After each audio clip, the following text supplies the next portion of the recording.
welcome to the Blueprint Café Podcast, where we discuss tactics and strategies for building and sustaining winning cultures and teams. Simply put, these are conversations about high-quality leadership at its finest.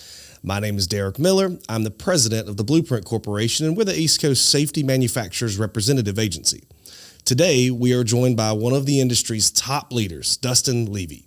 Dustin is the Vice President for the Industrial Safety Business Group at Gentex Corporation, responsible for a global line of solutions designed to protect people from workplace health and safety hazards, including the PureFlow 3000, which is a PAPR. It's a powered air purifying respirator that was recognized by Frost & Sullivan as a best new product innovation for 2020.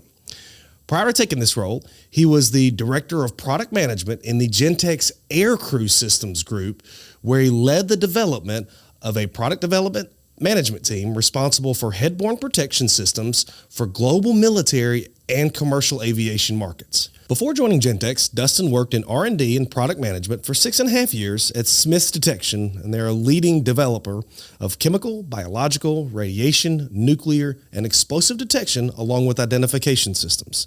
He was part of their Smiths Horizons Global Talent Development Program from 2008 to 2010 and was the recipient of their Presidential Achievement Award in 2010. Now, Dustin is a 2012 graduate of the MBA program at the University of Massachusetts Amherst and completed his PhD in physical chemistry at the University of Maryland, Baltimore County in 2005.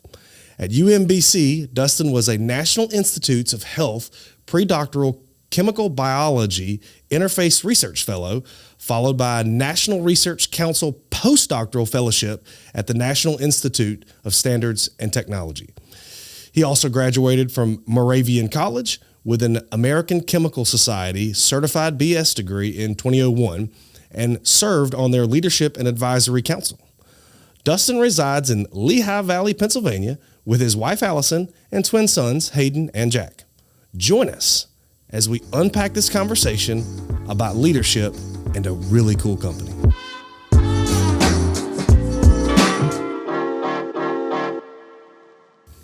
Good morning, Dustin. Good morning. Good to see you. Yeah, great to see you. How are you? How everything good in your life? Yeah. Awesome. Thanks for having me. This is exciting. Yeah, it is. It is. This is episode 2, so you're not guinea pig number 1, but you're pretty close. I remember the first time I went to your corporate office.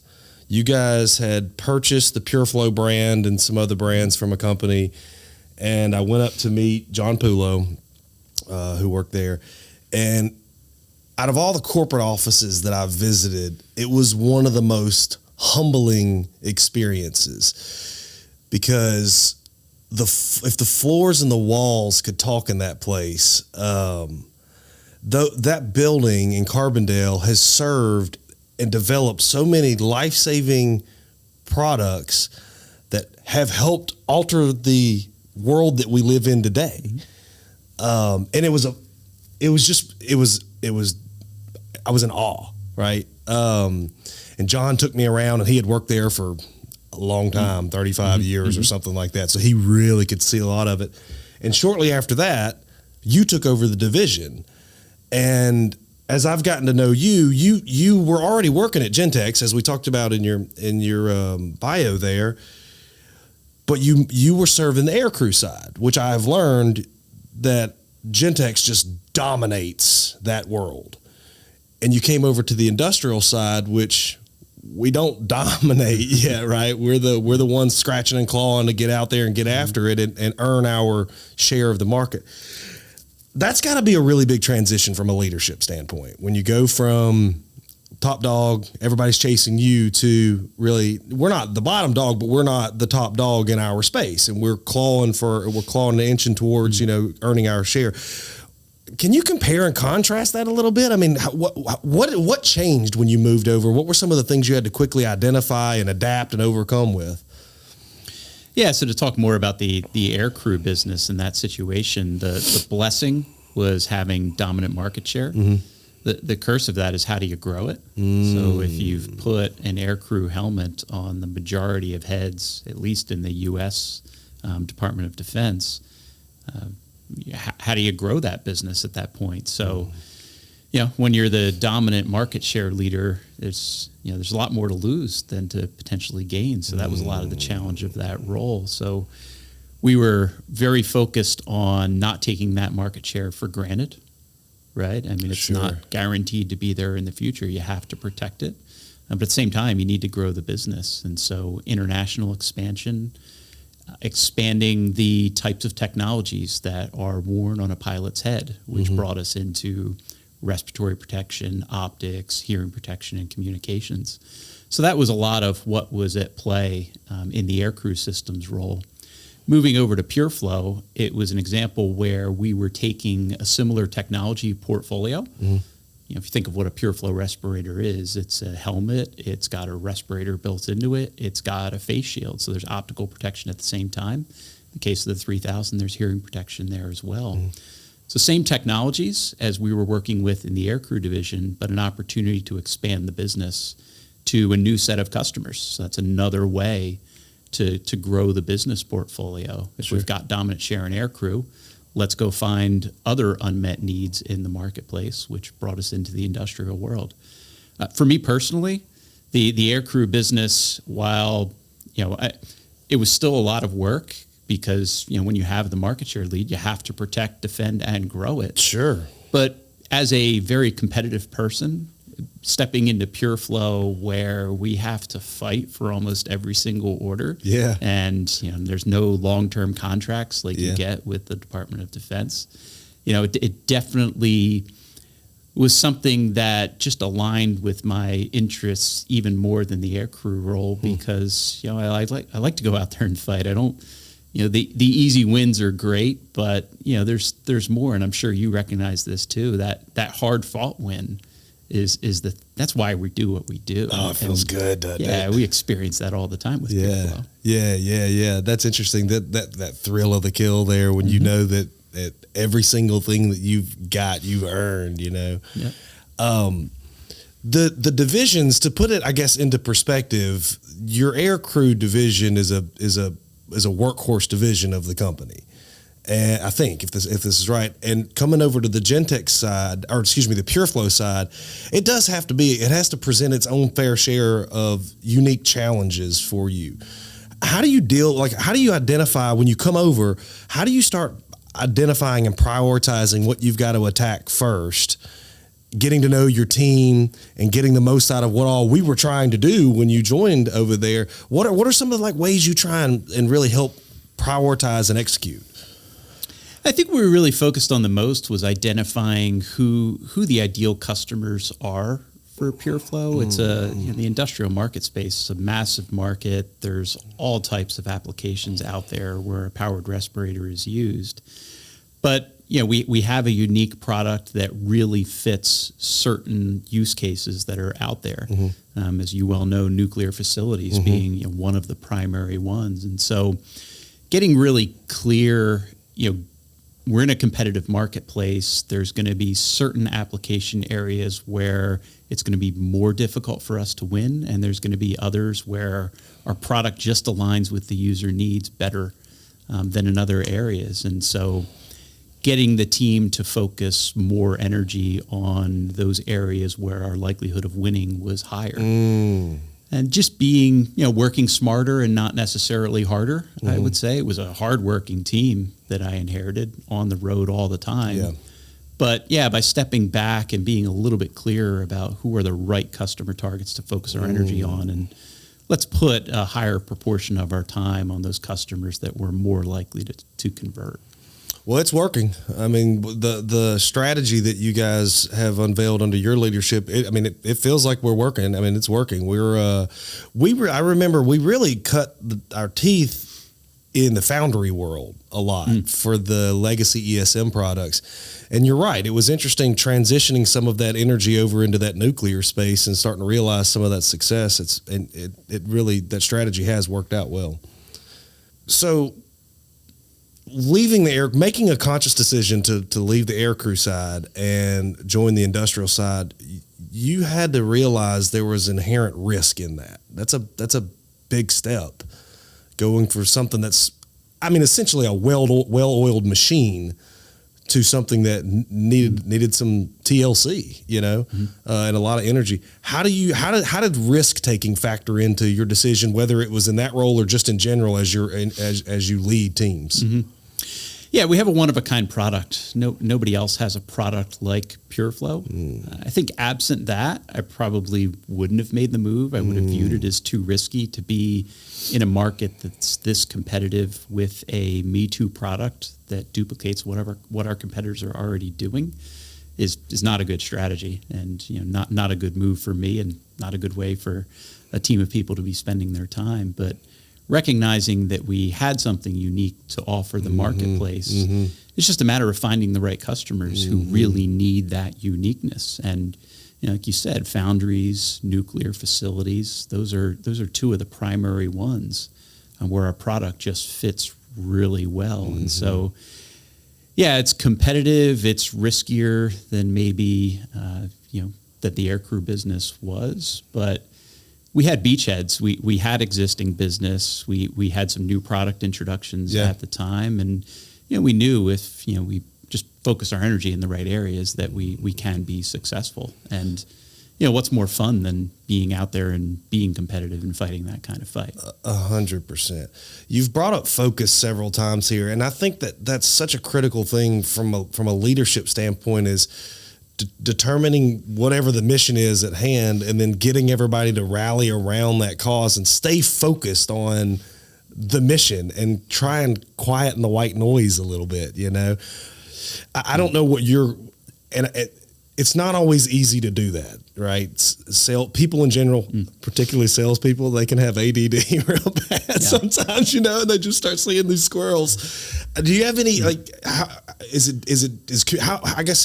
does communication factor into keeping all this, keeping all the train on the track, so to speak? Yeah, and I think you can overdo the focus as you described, and me as the leader, I don't have all the answers either. So, if I get really specific and tell a sales team, I only want you calling on these specific types of accounts, then I'm not giving them enough autonomy to go out and be creative themselves. And I inherited a team of people who had been selling into this marketplace for 10 plus years. Oh, in a lot of cases. Yeah, 100%. Yeah. So, who am I to step in and say, nope, you're going to stop what you're doing and now you're going to execute my plan? There needed to be some structure and the right level of focus, but at the same time, recognizing as a leader that you certainly don't know everything, and I see our job is to set a vision, communicate a strategy, and kind of put some guide rails up, but give people the latitude to operate within a framework. If they're veering too far off course, then they need a nudge to get them back in the right direction. But it's that balance of the right level of focus, but not overdoing it. And there's plenty of examples where maybe there was a deal that we've gone after where I've thought, boy, this is not where we should be spending our time, and then we go out and win it, right? Because you don't know. And, right. Sometimes you have to go after things that maybe seem a little less likely because, that's how you learn. You can't just call on one specific types of customer because I, as a leader, told you that's how you spend 100% of your time. Yeah. I like that. You're right. The vision piece of it, we have to help, and we can get some of that from our teams too. Traditionally, most of us have really smart. I know we do. Both of us have really smart, really hardworking, intelligent people that work with us. I talk to my team in terms of, I tell them, look, I'm not trying to create walking, talking Darrics. It's really the name. It's the reason the name of the company is what it is, the Blueprint, because we try and we let the territory sellers think of it as they can design their building more or less however they want to where the end product looks like they want it to look. What it's got to do is, though, it's got to meet a certain set of codes or standards, and that's the company's codes or standards. But what we do for you guys looks a little different than what we may do with one of our other companies, and what we do in Florida looks a little different than what we do in, say, Alabama or in Pennsylvania. And that's where the difference between tactics and strategies come in, I think, sometimes. And as leaders, we really have to be vigilant in the strategic measure and tactically as well. But a lot of times I feel like the people sometimes that are closer to it can really figure out the tactical side of it better and the execution side of it sometimes better, as long as it meets those certain standards or codes. Yeah, and the people in the field are they're the ones experiencing what the customer's environment is really like. And as you can well appreciate, as you become the leader and you take on more of the executive responsibilities, the time that you can spend out in the field directly with a customer becomes more limited. And so, yeah, you need to be getting the right inputs from the team. That open line of communication has to be there, so that if you do need to pivot the strategy, that you're getting the right feedback from your team to help that happen, as well as making sure that you carve out some time to get out there and meet customers. Because you can easily find yourself, gosh, I haven't been in front of a customer for many months because you're taking care of responsibilities, running the company or in the back office. So keeping things open with your team, trusting their knowledge, having them participate in the strategic planning process. Those are all really important things, because as the leader, you don't have all the answers. And if you think you do, you're in a lot of trouble. That is a fact. Yeah.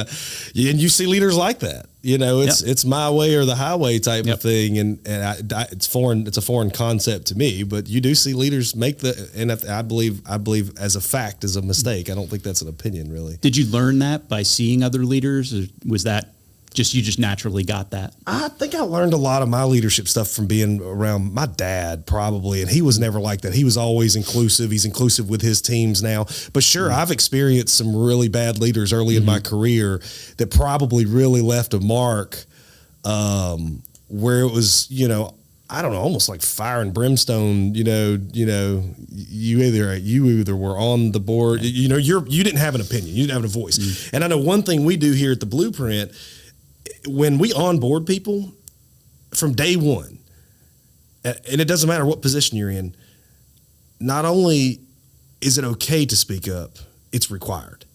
Like, part of our requirements are, you have a voice, use it.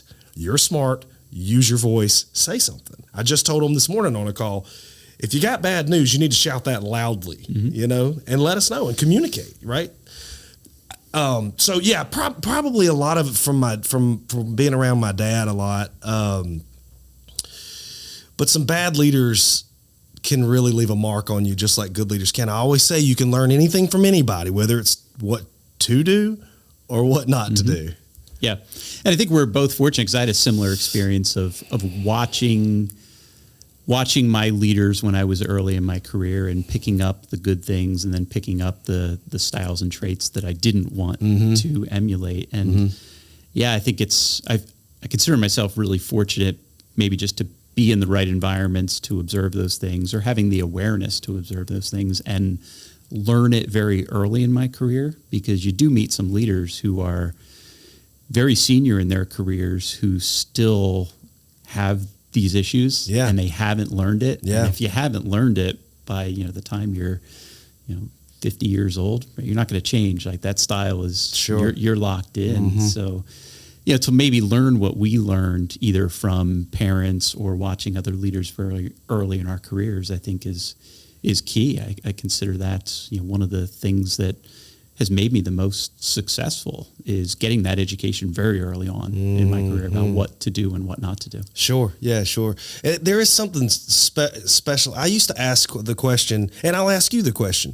If you were to attribute, or if you were to use one word to attribute to your success in life, do you have one word you could use? Humility. Humility is a really, really good one. Yeah, especially with my background of being a researcher and starting out in R&D. I have a lot of letters after my name. But working in a manufacturing company, if I carry that persona around and I just act like I'm the smartest person in the room all the time, and I walk out on the manufacturing floor with that attitude, around a lot of people who know how to manufacture stuff, how to work on equipment, things I have known nothing about. And if I act like I can tell them what to do and how to do their jobs, like you're sunk as a leader. Yeah. If you do that. So yeah, humility is key, especially for someone like me. And I'm around a lot of researchers and PhDs who their whole identity is based on being the smartest person in the room. Sure. And yeah, if you work at a university, that's fine. That's kind of how that culture is. But in what we do in front of a customer, if you act that way, you get kicked out of the room, right? I mean, yeah. And so, I think I had a family that kept me humble. Mm-hmm.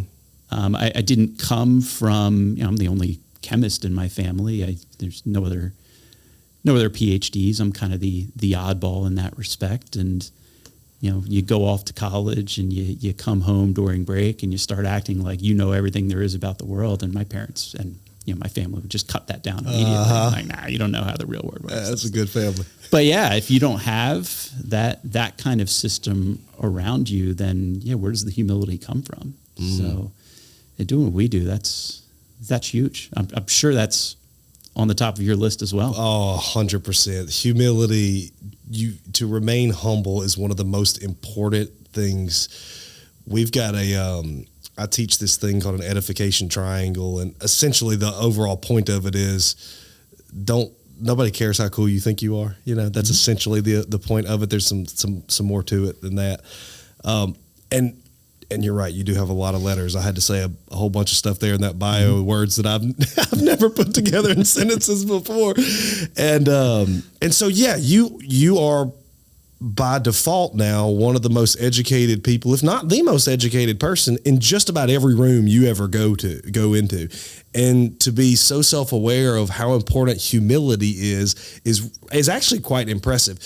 You talking about walking around the floor. So growing up, my dad was the president of a company. They reconditioned oil absorbents and gloves in a real big way. In fact, I remember my Meemaw patching gloves. But at any rate, the owner of the company would walk around the floor, and there was zero humility, and you could watch how people acted, and then you could walk around. You could watch my dad walk around the place, who started on the floor and rose to the president, and it was like oil and water. And I actually haven't thought about that in a long, long time. But us talking about where we learned some of our leadership style, and then you talking about how you react walking around that trade show floor, or not trade, excuse me, your manufacturing floor. You're right; those people, they have a completely different set of skills than you or I do. I couldn't do their job. I've walked around that manufacturing floor. I can't do what they do.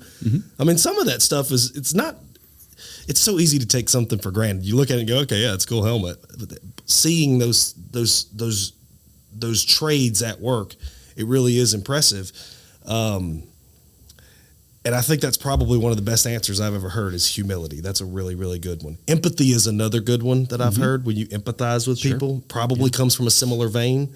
But humility is probably one of the most important things we talk about here at the Blueprint. We don't tolerate people that aren't humble, because the world's going to humble you. You're going to get humbled.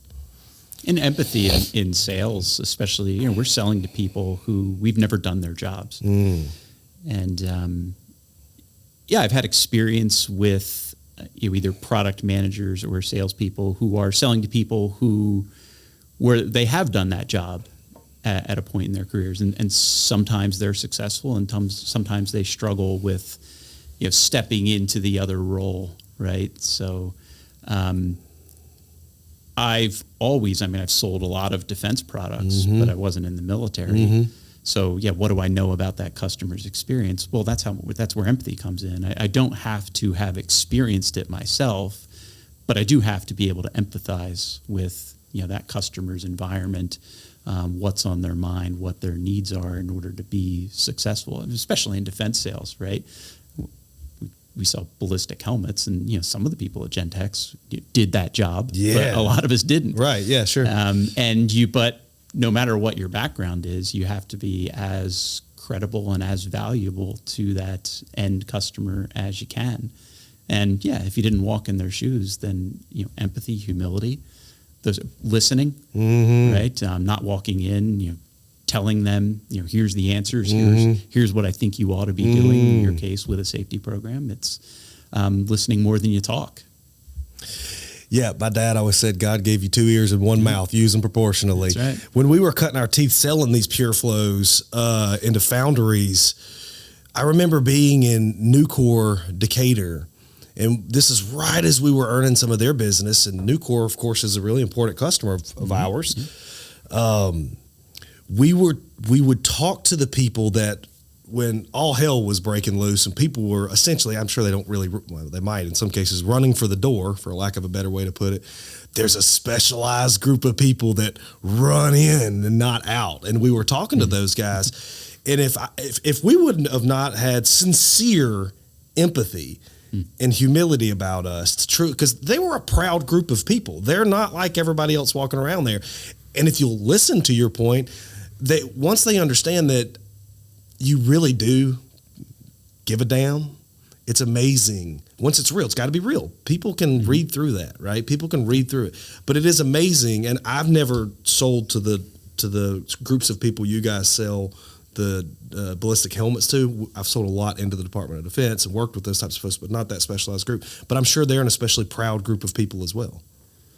Absolutely, and they're authentic, and they're not taking any BS. You're not going to fake your way through those. So if you're not as authentic and invested in what they're doing, appreciative, empathetic, listening, those are all, you have to have all that. It'll kick you right out of the room. Right? So, and you see it. I mean, especially coming from, I first worked with that type of customer in a more technical role, and it's not. There's not a lot of technical people who can have those conversations. That's ultimately what led me out of the laboratory and into business management roles, was that ability to connect with a customer like that. Because, most PhD scientists, that's not their comfort zone, to be out, in the field talking to those types of end users, emergency responders, welders, right? Those are two very different worlds. But I guess mostly because of my upbringing and being around work like that. I've always been able to make that transition and relate to these customers, even though they do something very different from what I've ever done. Yeah, I've been around some highly educated, really smart people, and your ability to not speak like a PhD and really connect with people, it is a genuine skill, and it's something that you really do well. So I commend you for that. When it comes to a non-selling environment and we're leading our teams, these words still come into play in a really big way. And when you sincerely care about your team, sometimes you got to tell them things they don't want to hear, right? Because your job's not to be their buddy. I had a guy, and I learned some really good stuff from this guy. Not all of it was what to do, but he used to go, "My job's not to be your friend. My job's to make you rich." I'm like, okay. But there is some truth in that, where it's like sometimes you got to have hard conversations, and it's the same thing as when you're sitting there having a conversation with those specialized groups of trades, where if your team really does know that you care about them, and they really do got to know that, I think they can. There's a respect is a really important word, right? And I think that there's some levels in there. I'm sure you've experienced stuff like that leading your teams, right? I mean, you got to have these hard conversations. How do you try and enter that conversation to where they really do know that you've got their best interest at heart? Yeah, I mean, it's hard on the problem, soft on the person, if you've heard that saying. I mean, that's what it comes down to, that often and I think going into any situation like that, remembering that these are talented people we have around us. We wouldn't be working with them. Maybe they're in the wrong role. That happens. Maybe we're not leading them the right way. Maybe we've given them the wrong strategy. I think it's important as a leader to always think through, well, if there's a lack of performance or some other issue that we need to correct, have I had a hand in creating it? Right? So I think you need to think through that first and not just assume, well, it's their problem and I need to go fix what they're doing, because often we have a stake in it. There's something that we're doing wrong that's leading to an issue. And I think if you approach situations like that, you depersonalize it, make sure that you're talking about the problem or the issue, not the person. Those are the keys to having good corrective conversations like the ones you're describing. Yeah, I like that. I don't know that I've ever actually heard that before. Hard on the problem, soft on the person. I like that a lot. Yeah, so hard on the problem, soft on the person. That's a really, really good way of putting that and addressing that. And you're right, you do have to make it about the issue and not the person.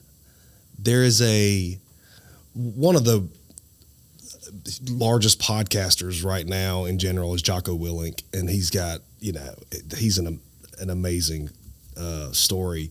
And what he does in general for USA, what he's done his entire life for us is awesome. And he wrote a book called Extreme Ownership. And if you haven't read it, I'll get you a copy of it. And it's exactly like what you're talking about right now. You need to recognize that as a leader, it's probably on me. I need to take extreme ownership here and try and first identify where have I gone wrong. Yeah. And not go, what are you doing wrong? But what am I doing as a leader? Let's get that part of it first, So it's when you're talking there, it's reminding me very much of you do, and it's so true. You do have to take extreme ownership of situations. Guess what? It's on you, bro. Yeah, and even if so taking your time to do that is important, and sometimes it may not be on you. So sometimes you'll do that audit and you say, you know what, it's I have set the person's in the right role. We've set the right goals, and the performance just isn't there. But I think you have to take your time.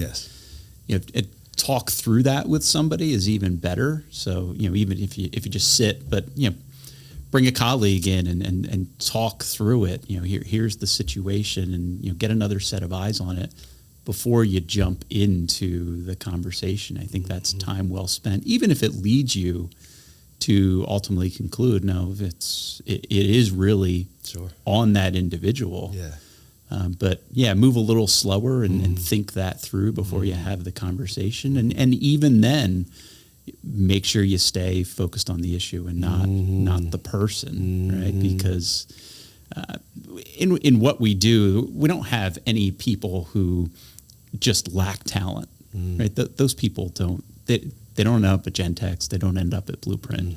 These are all talented people. 100%. And if there's, if there's a performance issue, it's probably something about the environment, the role or the situation they're in, because they're inherently talented and have value, and you have to start there. Yeah, they're talented. They have value, and they want to do well. Their intentions are really good as well. And you're also right, though. Sometimes it's like, okay, bro, I'm going to take extreme ownership right now. This one's on me. Next time, it's not on me, right? And so sometimes you just got to clear things up. And I'm a pretty direct communicator to begin with. I just think it's better that way. And so if you can, okay, we're gonna not play the blame game. We're gonna just blame me for this one. This one's on me. All right. Now then, is there any questions about what's expected moving forward? No? Okay, great. Then we'll never have this conversation again. Awesome. And you can kind of get right through it, when you take the walls down a little bit, so to speak. Yeah. Yeah, like you mentioned, people wanting to do a good job. Yeah. If you're not interested in doing a good job and that's not what drives you, you don't work in our types of business, right? You work on something a lot easier. That's right. Than what we do. That's right. So, you just why would you work in this line of business if you weren't driven by achieving success? Like if that's not something that drives you, you don't send your resume to our types of companies, right? That's right. Yeah. And I got to tell you, there's a I guess through your entire career and mine, now that I'm in this role in safety, once you get into safety, there's a certain, I don't know, I think of it as like a duty, if you will. But I think that the people that get in and love safety are also just in general, the safety community is a lot like that, whether it's the military, which is safety, or it's public safety, police, or even the things that we do, which is not like going to war, but we are in the safety business and we are in the business of saving lives. And I think the people that get a taste of that helps both of us leading teams, because there's like an inherent pride that comes with it, a sense of duty that comes with it, because you realize, as I tell our team and we openly talk about, the harder you work, the smarter you work, the better you get at your craft, sincerely, the more American workers are going home with all their digits or even going home at all. And it's genuine. You have stories. I have stories. I'm not sitting here saying they happen every day. They occasionally happen where we will find that because of a respirator that we sold to somebody. I remember a grinding rock flew off of a right angle grinder, spin across the room, hit a dude right in the head. Guy walked home like no big deal. Didn't even have a headache. And, somebody sends me a picture and goes, check it out. This helmet just saved one of our guys, And we get those stories. Again, I'm not trying to say it happens all the time, but it does happen, right? And so I think that from our team's standpoint, there's like an inherent, I want to get up and get after it, because they truly do know that their work has purpose. Beyond just putting bread on the table for them and their families, it has purpose beyond that. Yeah, there's a really easy common ground that you can find with that. Like who can't argue the importance of the mission of what we do and what our customers do. So, 100%. Even if, and whether it's with a customer, a partner, a supplier, somebody, inside or outside of your company, you can always find that common ground that, hey, we're all in the same business of protecting people, and there's nobody can say they're against that, right? So, we can always align around that, no matter how difficult of a conversation we're having. So as you unpack these conversations, if you're just not finding common ground and you're just not connecting with somebody, you can always keep working to that point where you say, no matter what we're disagreeing about, we do both agree that workers getting home safely at the end of the day is an important mission, and the ultimate, it's the reason we do what we do. And then you build back up from there, right? But that's, sometimes you need to, it's easy to forget when you're into the day-to-day that that's the mission. But like you said, you get these reminders. We at Gentex will get photos sent to us of a helmet with a bullet hole in it that saved a life. And boy, that snaps everything right back into focus when you get that. Because sometimes you get into the weeds of the day-to-day and you'll maybe lose a little bit of sight of that mission. But then when you get that reminder, it just snaps everybody back to, this is why we do what we do. And the rest of it's just a lot of noise. So true. So I just finished the latest Walter Isaacson book on Elon Musk, and he truly is driven by humanitarian cause. It's not money. And it's not fame. It's he truly believes he has to save humanity. And he's probably not he probably does some things that I wouldn't emulate and do as a leader. It's not my style. It's not your style. The people that work with him and stay with him recognize, though, that he's like on this mission, and the people that work at Gentex should feel the same way. And I'm sure most, if not all, do. The people that work here should feel, and I think all do, a true sense of pride in the mission that we're on, which is, yes, we're trying to build a business here and we're trying to be really successful and do all that kind of stuff. The reality is, Dustin, the more successful that you are as a company, and that I am as a company, and that we are in our partnership, truly, the more lives we're saving. It's an inherent motivator. Yeah, absolutely. And the pandemic was a perfect example of that. I mean, that's when for a company like Gentex, where we have a lot of ex-military people, Sure. people who worked in safety and emergency response roles. Yeah. When there's a crisis, Gentex is on its game, because that's a lot of our culture is built around that. A lot of our employees worked in those environments. So responding during it, we were an essential manufacturer. We stayed open the entire time. We knew how to mobilize and fight a crisis like that. And financially we had a great year, but we were never, at least in my time at Gentex, there was never a time where we were doing anything more important than serving our customers during the pandemic, serving our employees by staying open and giving them a safe place to work.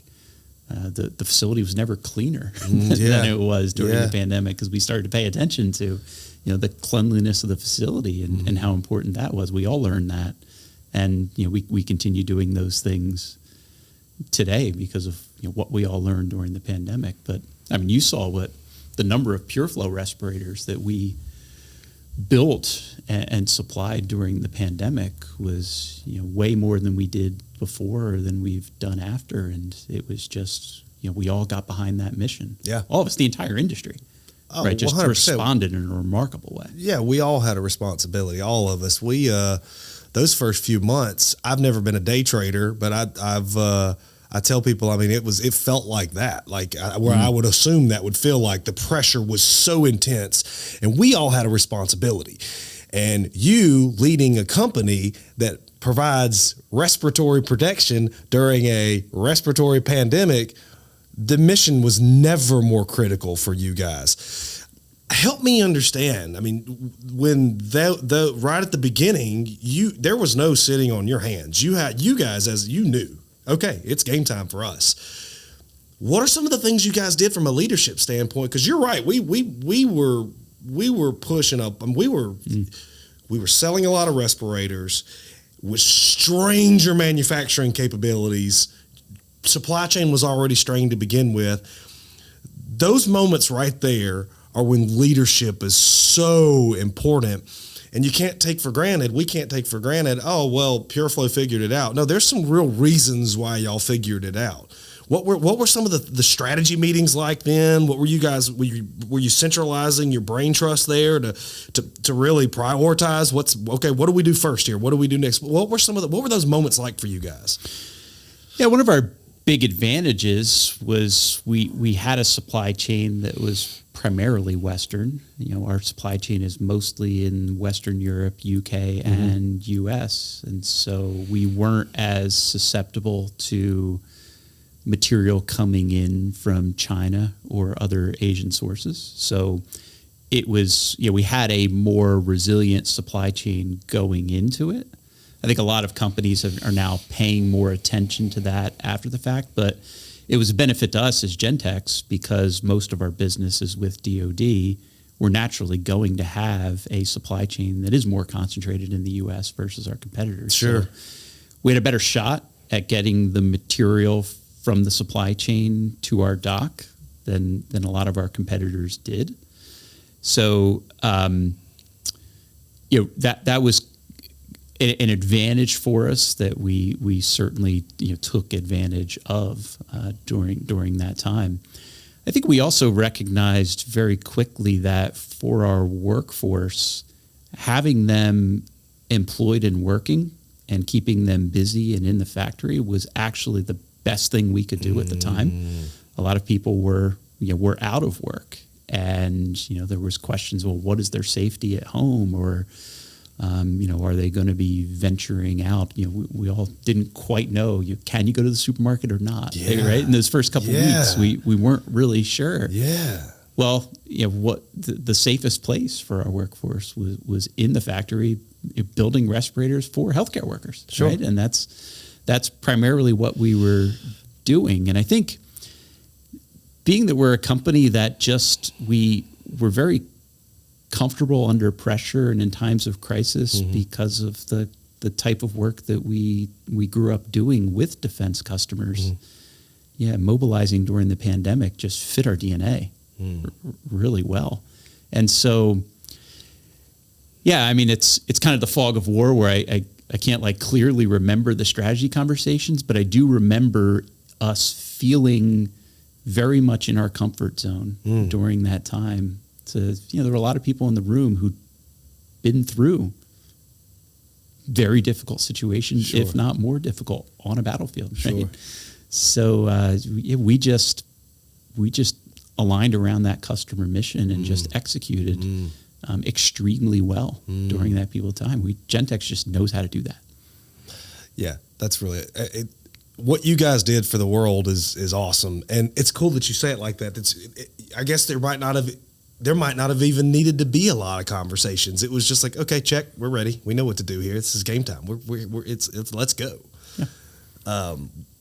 It does make sense. You've got a lot of people who've been through some really intense, stressful situations. And we had local hospitals. I remember it was just a couple weeks into it, and a local hospital called up, do you have respirators in stock? Yeah, we do. You better act fast because we don't have many. No, exactly. Yeah. And he said, I just rented a truck and I'm coming to the dock and I have a credit card. And it's, all right, pack up the respirators because put them on the truck. Yeah. And, I have photos of a box truck full of powered respirators, and I think that was actually the order that cleaned us out for a period of time, and then it became, okay, how quickly can we get the supply chain back going? And you'll recall that we weren't out of stock for a very long time. It was a few weeks, but we got right back in the game. 100%. Quicker than a lot of our competitors because of having a more Western, close to home supply chain. We 100% you were, and there were, as you well know, we're not talking onesie twosie orders here. I mean, these were sizable situations. So you guys clearly have a culture to where you were calm in the pocket, so to speak. All of us had to adapt. As you know, we go from, as a company, we primarily work in general industry, commercial construction, which those are two big catch-all umbrellas. There's a lot that filters under that. And then we do work with the government in ways. We never did anything in hospitals before this. And the next thing you know is we're going in and talking to infectious disease people. And it was bizarre. It was really a bizarre time. It speaks a lot to me to where in leadership, and it doesn't matter whether you're leading a team or if you're just leading yourself, you have to be able to pivot. If you get so stagnant on one thing, and so back to your point on focus, if you get too razor focused, you maybe lose the ability to pivot when you need to. Were there ever conversations that you guys were having where it's like, oh, wow, we really need to go figure out this healthcare thing? Because that's not why the PureFlow 3000 was designed. No. Correct me if I'm wrong. No. Right. I mean, we were never having engineer meetings going, yeah, this will be perfect for nurses. So there had to be some pivoting moments for you guys as well. Can you speak to that a little bit?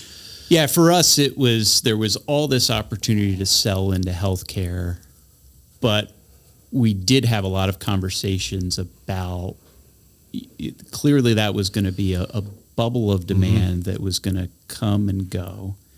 And we still had demand from some industrial customers, and we still had a lot of demand from our nuclear customers because they were obviously essential. Sure.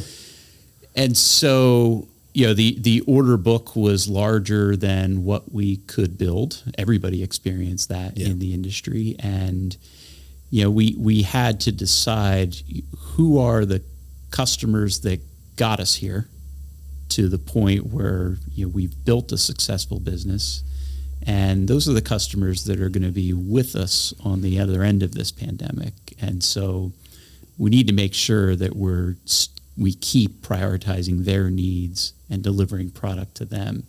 So we never went all in on healthcare and sacrificed relationships with other customers that we grew up with. And so, maybe when you that's a benefit of focus. We were clear going into the pandemic as to who our most important, most valued customers were. And when they continue to have needs during the pandemic, we made sure we got them product.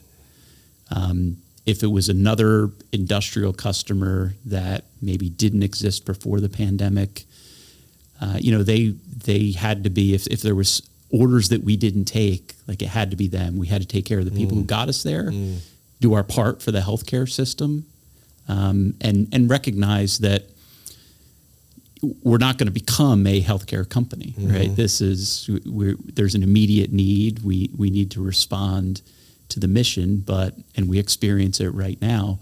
Who's our business with now? It's primarily with nuclear facilities, foundries, other industrial customers that we've developed in the last 12 to 18 months.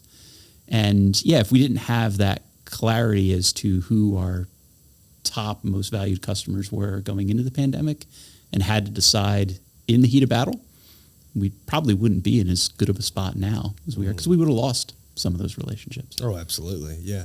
You guys, you're right. There's moments when you have to sort of have a sky type view here. And then there's moments where you get really isolated to be able to kind of bounce back and forth from those things and be able to be self-aware on when you need to be razor focused and when you need to kind of take a big, deep breath, take a step back and think through it. You guys, I remember the day I walked out of your offices and onto the manufacturing floor, and you guys got that big wall there. I'm assuming it's still there with the timeline of the company, and it screams innovation. And you're also in your DNA is the ability historically, and you're talking about not a year or two. Like, what year were you guys founded? We're more than 125 years. Yeah. We're 129. Okay. Now. So since then, since your inception, you guys have pivoted. You have moments where you've pivoted as an organization, and that's spelled out real nicely on that wall where I don't remember all of the things you did, but I know at one point I think you started as silk in the silk business. At one point you were making parachutes. You guys invented the polycarbonate lens. These are all these incredibly innovative things, and you just continue to pivot, and you continue to pivot, and you're doing it right now, and you did it during the pandemic. And so you're right, I get it. It is built into you all's DNA. Was it built? Did you learn this at Gentex? Did this become part of your DNA at Gentex, or is it something that you've gotten almost via osmosis by being there, or do you have some experiences before Gentex where you guys had to pivot in moments like this that were major moments? Yeah, I think it's been my entire career has been around safety, personal protection, and you get these events that happen. I was in graduate school. It was my first week of graduate school when September 11th happened, and so it's not lost on me that I've ended up using my technical degree to be in an industry that supplies safety equipment to first responders and industrial workers, the people that we saw on that day. So it's a market where you do have these events that drive you to pivot.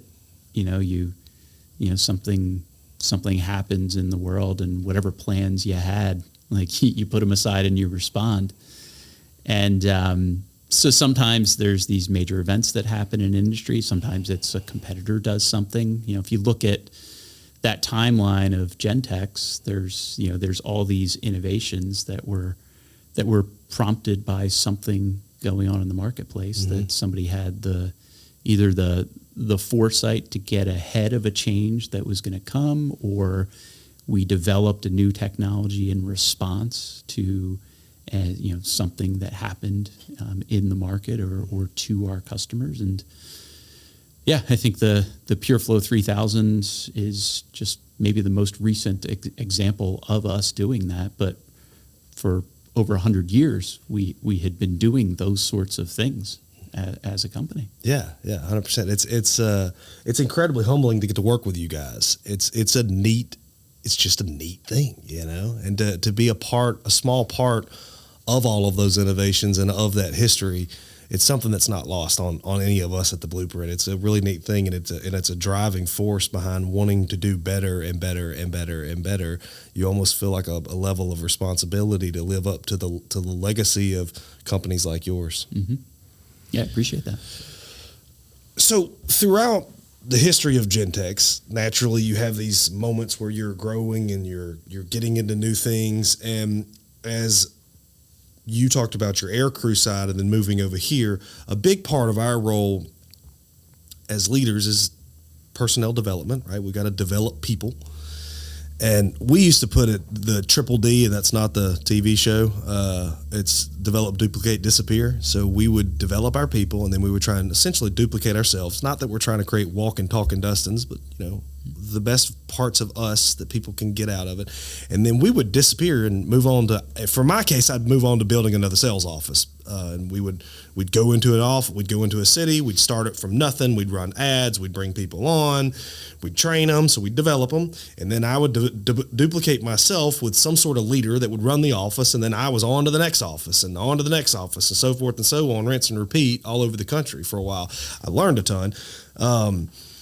And I still feel today like running the Blueprint, a big part of what I try. I don't disappear, don't get me wrong, but I have to know when I'm going to be in the way, right? Because we've developed really good people, as you and I have talked about, and we've duplicated ourselves to a certain degree. And you got to let really smart people do really smart work and not get in their way.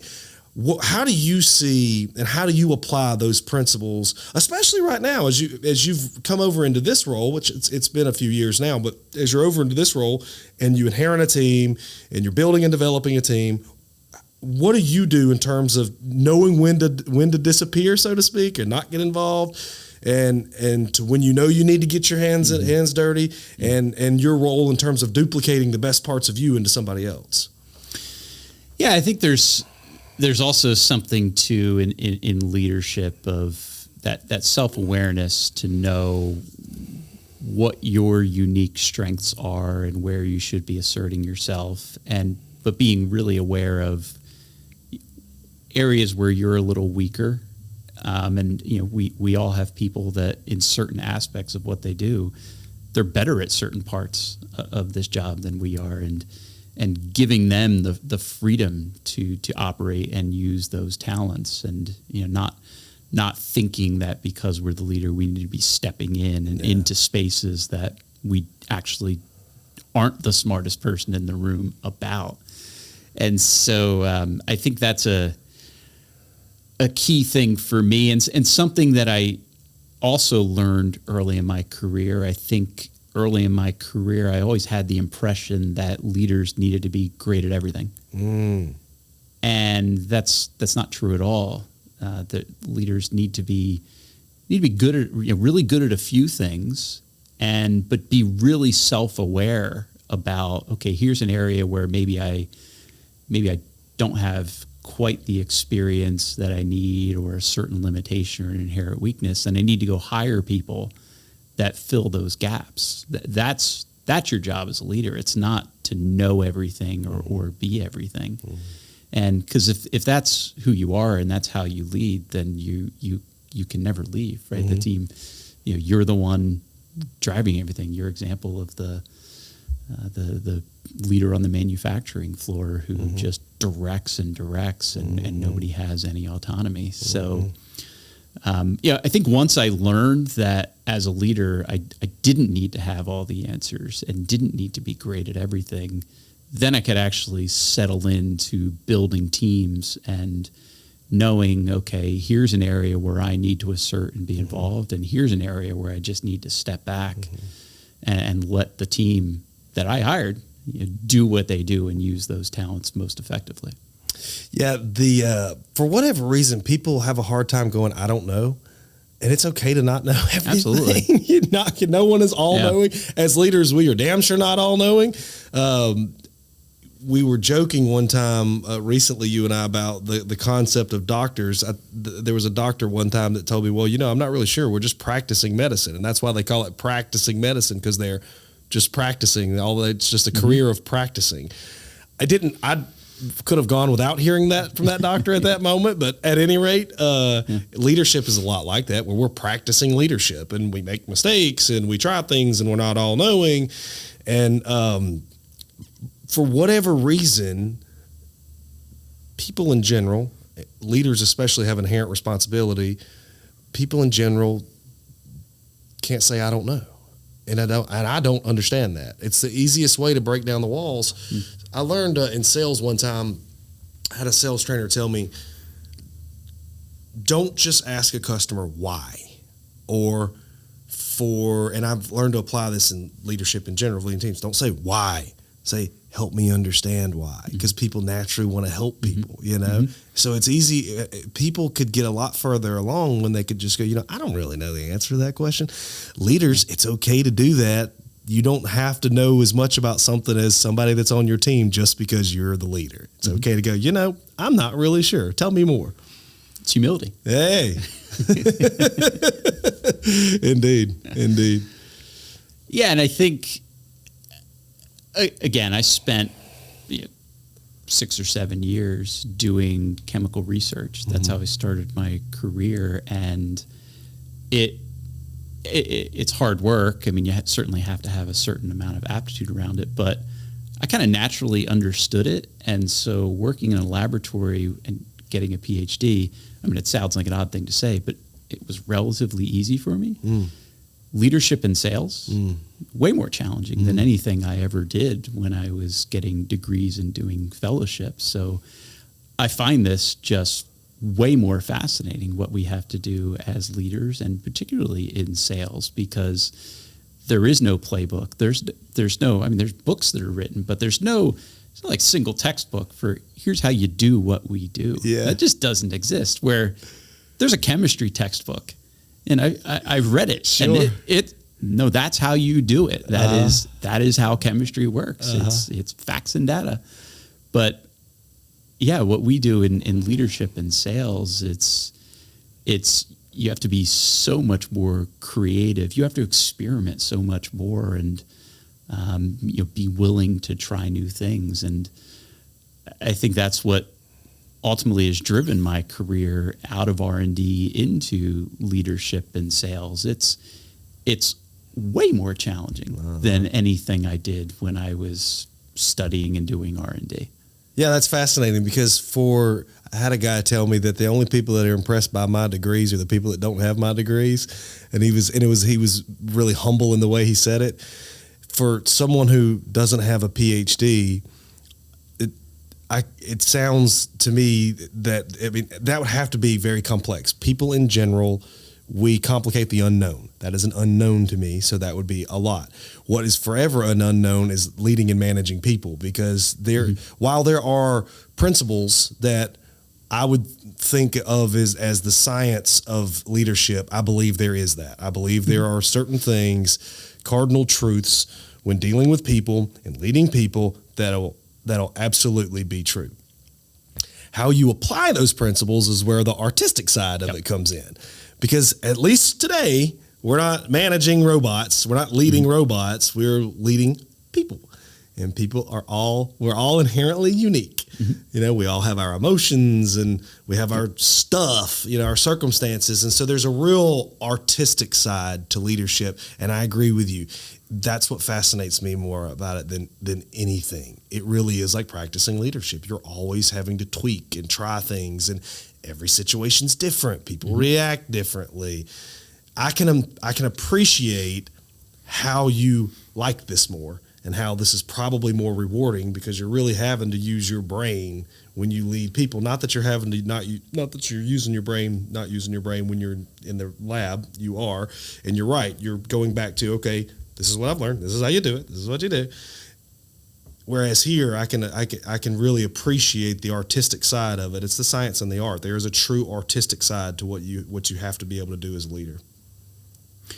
Yeah, and in studying science, you can control things, right? And how much do we really have control over? I will tell you, it's not as much as we generally think. Almost zero, right. If not zero. Yeah. I had this conversation with somebody recently where I said, look, I can't control results, And they're like, what do you mean by that? Of course you can. No, I can influence results, but I can't control results. I can't control whether or not you're going to ship a product if I hand you a PO.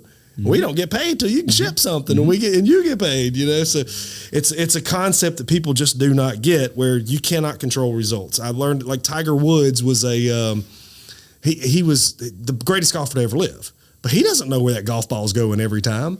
Now, he's put a lot of work in to influence where that golf ball goes, but he can't control it either, right? Same thing with people. Yeah. Well, I think you mentioned practice, and I think if you have the right values, good habits, and you keep just doing the right things, like, that's something you can control. You have some control over the culture, right? I mean, there's certainly things you can do. You maybe can't set it 100%, but you can certainly, get it aligned with what it needs to be. You can have good work habits. You can stick to a strategy. And if you just stay consistent with that, results come, right? But you can't just say, I'm just going to get the result, right? You just need to be consistent and stick to a strategy every single day, and then the results come. Yeah, that's exactly right. All those things, that consistency, creation of culture, all of those things give you a better chance at getting the results that you want. Yeah. So you can control the influencers of the results in many or most cases. The result itself, you can't control. There are things that happen outside of anything you can influence. Stephen Covey has a concept in 7 Habits of Highly Effective People, where it's a circle of influence and the circle of concern, where too many people spend time inside the circle of concern and not inside the circle that's inside of that circle of concern, which is the circle of influence, the things that you're concerned about that you can also do. Yeah. People get so concerned about the weather, as an example, for whatever reasons. And last time I checked, I think God does that one, not us. You know what I mean? If people get that way in business, it's so easy to make the same decisions. As leaders, it's critical that we help put our teams in a position to stay focused on the things they can actually do something about, than just the white noise that they can do nothing about. And that's how you, and to your point, the consistency of doing that over and over and over and over and over and over and over every single day, because every day you've earned nothing. That was yesterday. Time to earn it again today. Those are the types of things, though, that do influence results 100%. Yeah. And your golf ball analogy is exactly it. All you can do is just practice a consistent swing. Yeah. Right. All you have control over. Yeah. You can measure the wind, and there's more technology. You can get rangefinders and things like that. So we have more tools than we used to before to help us get to the result. But no, you're exactly right. You can't control that result. You can only control the habits and the consistency of what you're doing. And then you have to trust that if we stick to a good plan, results will naturally come. They will. Right? We may not know exactly when. Yeah. Yeah. Or the scale of them. Some of that is out of our control. But you can gain confidence by, if we have a good plan and we're sticking to it, we're going to get to a good place. Oh, absolutely. I had a buddy who used to really look back in his life and, man, what if this wouldn't have happened? What if that wouldn't have happened? I'm like, well, what if you get in your car and you tried to drive down the road and look only in that rearview mirror like you're living your life right now? Without trying, there will be a very natural result. Why don't you just try and, the proportions of the windshield and the rearview mirror are proportionally different on purpose. Maybe live your life that way, Teams leading people is one of the greatest joys in my life, and it ain't easy though. It's not easy. It's a lot easier when you got really smart people that care. Yep.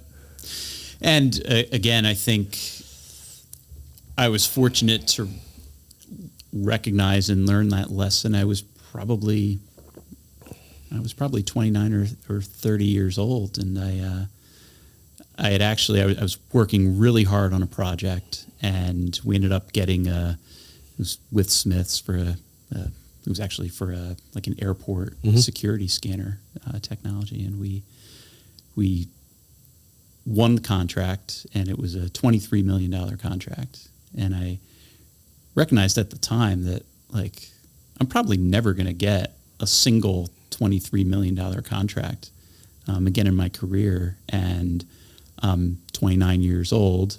On paper, like, and in terms of dollar value, I'm probably not going to beat this at any point in my career. And I come home from work and my kids don't care that I got a contract. That's meaningless to them. There's no parade. I got a small bonus. I got a promotion out of it, but it was like, well, that's it. Yeah. And I got another project to do. It was, hey, Dustin, that was great what you just did.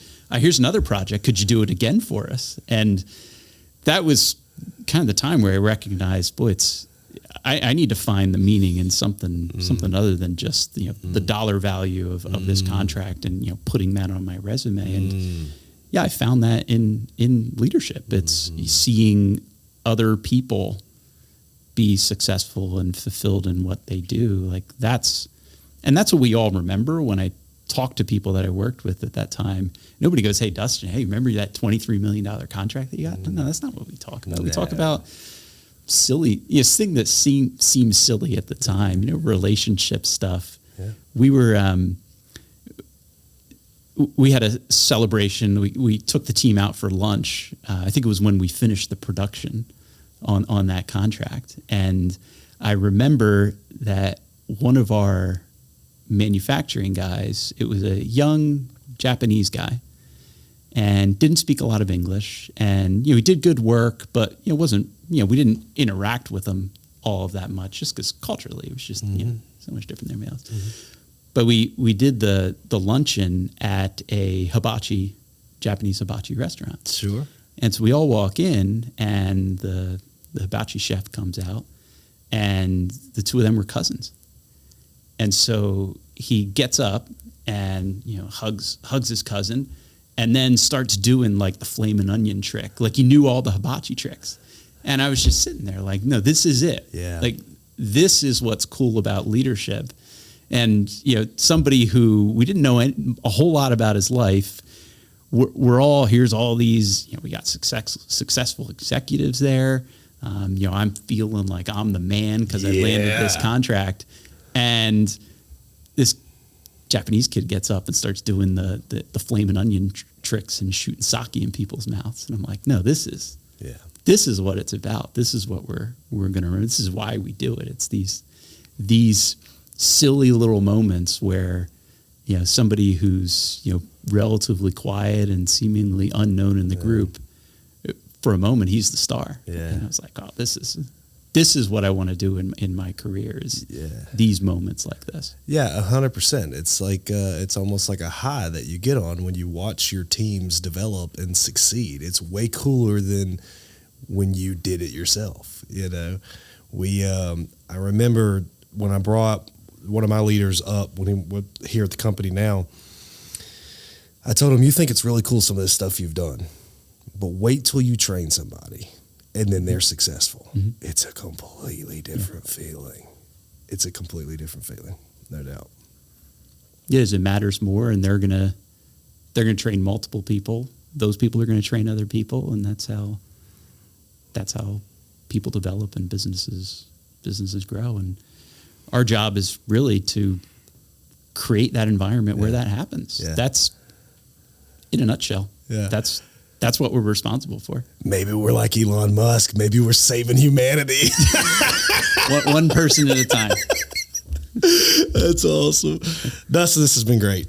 This has been a ton of fun. Thank you for coming in. A lot of fun. Thanks for having me. This has been a really awesome conversation. It's been great to get to know you, get to unpack some of the lessons that you've learned through leadership. And it's easy to see that you're on top of being incredibly intelligent, which I've always known. It's easy to see how passionate you are about leading and developing teams. So thank you on behalf of your teams for what you're doing for them and for us. Thank you, and congratulations on this launch. It's great work. I really enjoyed it. Awesome. Thanks. A huge thanks to my friend Dustin Levy for joining us today. Clearly, he is intelligent. He is driven. He's humble. He cares. He has made a tremendous impact on our industry. As you learn, Gentex is an incredible company. They have innovative products that have helped save lives for generations and generations and generations, and they will continue to do that for many more generations. Thank you all for investing your time here with us today on the Blueprint Café Podcast. You can find more information on Gentex by going to gentexcorp.com or on all the social sites at Gentex Corp. Also, you can learn more about the Blueprint Corporation by going to teamblueprint.com or on all the social sites, team_blueprint. If you like the content from today's podcast, check us out on YouTube at the Blueprint Cafe. If you have suggestions for other visitors or other topics you want us to explore, just please leave those in the comments section. We appreciate your time and your interest. And with that, I will leave you with one of my favorite quotes from William A. Ward: "Adversity causes some people to break and others to break records." Let's go break some records, y'all.